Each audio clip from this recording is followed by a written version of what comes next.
మాజీ సీఎం సొంత జిల్లా కడపలో వైసీపీకి మరో బిగ్ షాక్ తగిలింది. మైదుకూరు మున్సిపల్ చైర్మన్ చంద్ర వైసీపీకి రాజీనామా చేశారు. గత కొంతకాలంగా వైసీపీకి దూరంగా ఉన్న మున్సిపల్ చైర్మన్ చంద్ర ఇవాళ పార్టీ సభ్యత్వానికి రాజీనామా చేశారు. మాజీ సీఎంతో మాట్లాడించాలని 3 నెలలుగా కోరినా మాజీ ఎమ్మెల్యే రఘురామరెడ్డి పట్టించుకోలేదని ఆరోపించారు.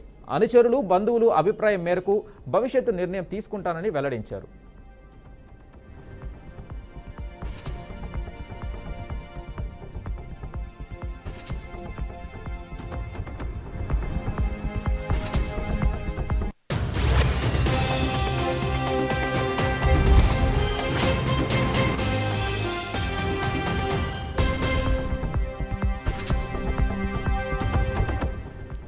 మాజీ సీఎం సొంత జిల్లా కడపలో వైసీపీకి మరో బిగ్ షాక్ తగిలింది. మైదుకూరు మున్సిపల్ చైర్మన్ చంద్ర వైసీపీకి రాజీనామా చేశారు. గత కొంతకాలంగా వైసీపీకి దూరంగా ఉన్న మున్సిపల్ చైర్మన్ చంద్ర ఇవాళ పార్టీ సభ్యత్వానికి రాజీనామా చేశారు. మాజీ సీఎంతో మాట్లాడించాలని 3 నెలలుగా కోరినా మాజీ ఎమ్మెల్యే రఘురామరెడ్డి పట్టించుకోలేదని ఆరోపించారు.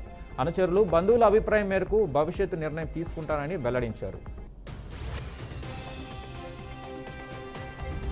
ఇక దీనిపై మరింత సమాచారం మా ప్రతినిధి కృష్ణ అందిస్తారు కడప నుంచి. కృష్ణ, చెప్పండి, మున్సిపల్ చైర్మన్ చంద్ర వైసీపీకి రాజీనామా చేయడానికి గల కారణాలు ఏంటి?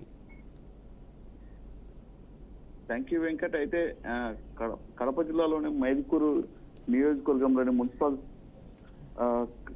చైర్మన్ ఎవరైతే చంద్ర ఉన్నారో అయితే అతను ఈరోజు అయితే రాజీనామా చేస్తున్నట్లయితే ఆయన స్పష్టం చేశారు. అయితే మొత్తానికి చూస్తే అతను రాజీనామా ఎందుకు చేశారనే విషయం అయితే ఒక ప్రశ్నార్థంగానే ఉందని అనుకోవచ్చు. అయితే పూర్తిగా అయితే గత కొద్ది కాలంగా అతను అసంతృప్తితో ఉన్నాడు. పార్టీ కార్యకలాపాలకు కూడా దూరంగా ఉన్న పరిస్థితి అయితే మనకు తెలుస్తుంది. అయితే వైసీపీ పార్టీకి మధ్య అతనికి ఏమన్నా మధ్యలో ఏం జరిగిందనేది కూడా పూర్తి స్థాయి అయితే సమాచారం అయితే తెలియదు. అయితే మొత్తానికి అతను టీడీపీ కానీ జనసేనలో కానీ చేరే అవకాశం అనేది పూర్తిగా స్పష్టంగా తెలుస్తుంది Venkat. Right Krishna, thank you.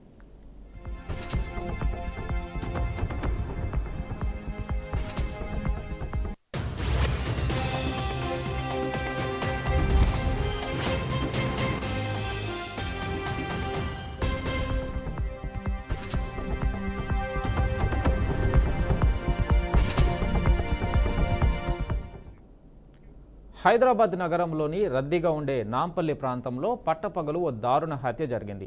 ఓ హోటల్లో టీ తాగడానికి వచ్చిన వ్యక్తిని 5 దుండగులు కత్తులతో నడి రోడ్డుపై అందరూ చూస్తుండగానే అతి కిరాతకంగా నరికి చంపారు. ఈ ఘటన స్థానికంగా తీవ్ర కలకలం రేపింది.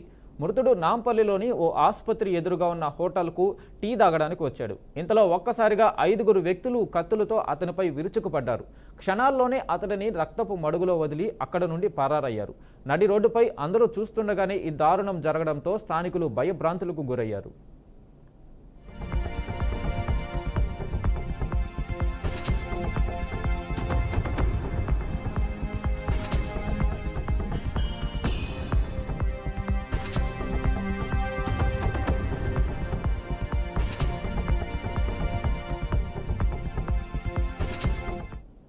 సమాచారం అందుకున్న పోలీసులు సంఘటనా స్థలానికి చేరుకున్నారు. క్లూస్ టీం కూడా ఆధారాలు సేకరిస్తుంది. హత్యకు గల కారణాలు ఇంకా తెలియాల్సి ఉంది.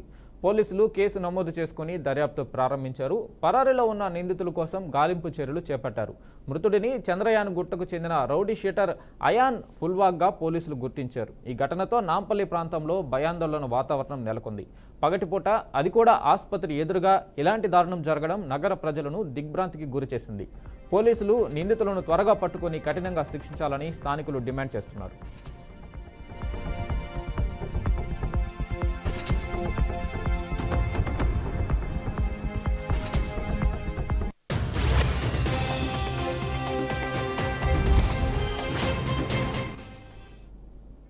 హైదరాబాద్ బాచుపల్లి పోలీస్ స్టేషన్ పరిధిలోని ప్రగతి నగర్లో భారీ మోసం వెలుగులోకి వచ్చింది. చేతన్ జ్యువెలర్స్ పేరుతో నగల వ్యాపారం నిర్వహిస్తున్న నితీష్ జైన్ అనే వ్యక్తి సుమారు 10 కోట్ల విలువైన బంగారం ఆభరణాలతో పరారయ్యాడు. దీంతో మోసపోయిన కస్టమర్లు బాచుపల్లి పోలీస్ స్టేషన్లో ఫిర్యాదు చేశారు. నితీష్ జైన్ గత కొంతకాలంగా కస్టమర్ల నుండి బంగారాన్ని తీసుకుని ఆభరణాలు తయారు చేసి విక్రయిస్తున్నాడని బాధితులు తెలిపారు. కస్టమర్లకు నమ్మకం కలిగించిన తర్వాత మే 10వ తేదీ నుండి షాపును తెరవకుండా అకస్మాత్తుగా కనిపించకుండా పోయాడని పేర్కొన్నారు. దీంతో ఆందోళన చెందిన బాధితులు షాపు వద్దకు చేరుకుని చూడగా అది మూసి ఉంది.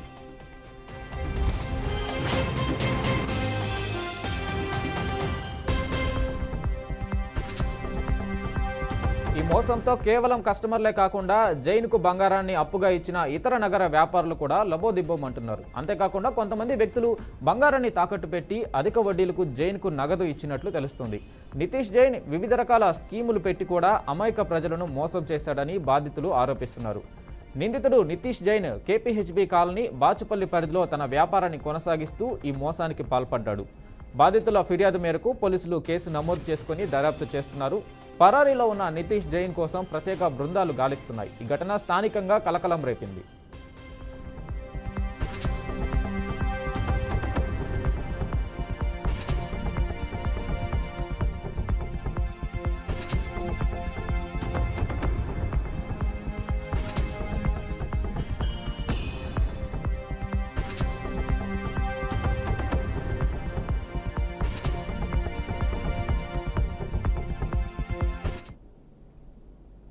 యాదాద్రి భువనగిరి జిల్లా బీబీనగర్లో ఘోర విషాదం చోటు చేసుకుంది.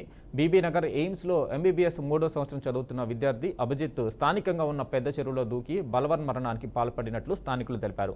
సమాచారం అందుకున్న పోలీసులు ఘటనా స్థలానికి చేరుకొని మృతదేహాన్ని బయటకు తీశారు. ఈ ఘటనపై పోలీసులు అనుమానాస్పద మృతిగా కేసు నమోదు చేసి దర్యాప్తు చేపట్టారు.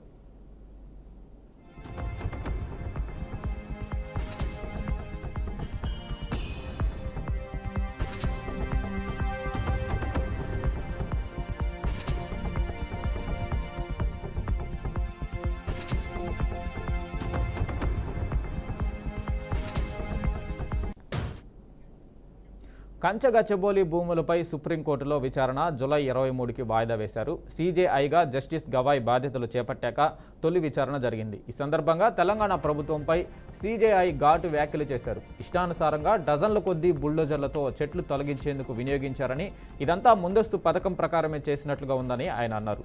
పర్యావరణ నష్టాన్ని పూడ్చకపోతే సీఎస్తో పాటు కార్యదర్శులు జైలుకు పోవాల్సి ఉంటుందని హెచ్చరించింది.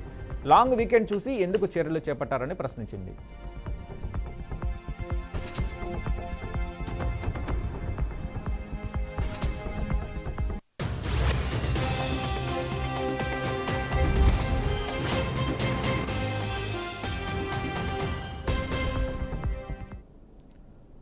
ఇటీవల ఒంగోలులో దారుణ హత్యకు గురైన టీడీపీ నేత ముప్పవరపు వీరయ్య చౌదరి కుటుంబ సభ్యులను మంత్రి నారా లోకేష్ పరామర్శించారు. ప్రకాశం జిల్లా నాగులుప్పలపాడు మండలం అమ్మనబ్రోలులోని వీరయ్య చౌదరి నివాసానికి వెళ్లిన మంత్రి లోకేష్ ముందుగా ఆయన చిత్రపటానికి పూలమాల వేసి నివాళులర్పించారు. అనంతరం వీరయ్య చౌదరి సతీమణి, కుమారుడు, ఇతర కుటుంబ సభ్యులను పరామర్శించి ధైర్యం చెప్పారు.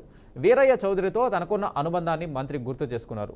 యువగళం పాదయాత్ర సమయంలో తనతో పాటు అడుగులు వేశారని, పార్టీ పటిష్టత కోసం కృషి చేసిన వీరయ్య చౌదరి దారుణ హత్య బాధాకరమని అన్నారు. హత్య చేసిన నిందితులను కఠినంగా శిక్షిస్తామన్నారు. వీరయ్య చౌదరి కుటుంబానికి పార్టీ అన్ని విధాలుగా అండగా ఉంటుందని భరోసా ఇచ్చారు. కుటుంబ సభ్యులకు తన ప్రగాఢ సానుభూతిని తెలియజేశారు.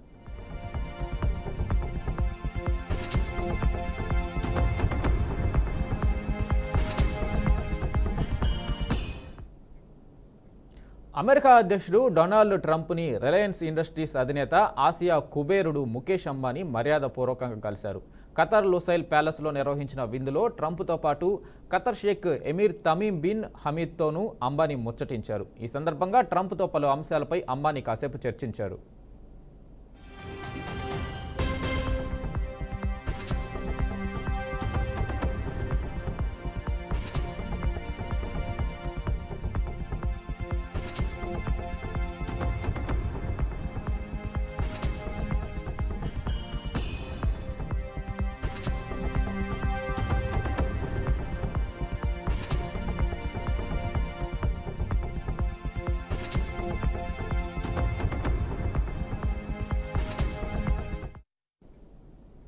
సత్యసాయి జిల్లా మడకశిర నగర పంచాయతీలో కాసేపట్లో అవిశ్వాస తీర్మానం ప్రవేశపెట్టనున్నారు. Madakasira municipal chairperson Lakshmi Narasimha, vice chairman రామచంద్రారెడ్డిపై అవిశ్వాస తీర్మానాన్ని ప్రవేశపెట్టేందుకు టీడీపీ నేతలు సర్వం సిద్ధం చేశారు. మున్సిపల్ కార్యాలయంలోని సమావేశ మందిరంలో మున్సిపల్ కౌన్సిల్ ప్రత్యేక సమావేశాన్ని ఏర్పాటు చేశారు. ఈ ప్రత్యేక సమావేశానికి ప్రిసైడింగ్ అధికారి హోదాలో పెనుకొండ ఆర్టీఓ ఆనంద్ కుమార్ హాజరు కానున్నారు.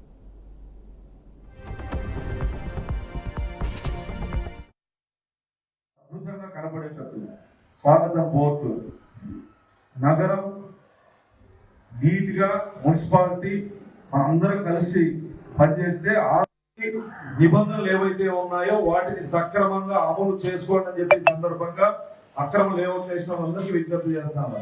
మా చుట్టూనో మున్సిపల్ ఆఫీస్ చుట్టూనో కమిషనర్ గారి చుట్టూనో తిరిగితే ఉపయోగం లేదు. ఎవరు ఎంటర్ అయినా ఇతరులు వేరే ప్రాంతములు కానీ వేరే రాష్ట్రములు కానీ అద్భుతంగా కనబడేటట్టు స్వాగతం బోర్డు నగరం నీట్గా మున్సిపాలిటీ మనందరం కలిసి పనిచేస్తే ఆ నిబంధనలు ఏవైతే ఉన్నాయో వాటిని సక్రమంగా అమలు చేసుకోండి అని చెప్పి సందర్భంగా అక్రమ లేఅవుట్ చేసిన వాళ్ళందరికీ విజ్ఞప్తి చేస్తాను. మా చుట్టూనో మున్సిపల్ ఆఫీస్ చుట్టూనో కమిషనర్ గారి చుట్టూనో తిరిగితే ఉపయోగం లేదు. ఎవరు ఎంటర్ అయినా ఇతరులు వేరే ప్రాంతములు కానీ వేరే రాష్ట్రములు కానీ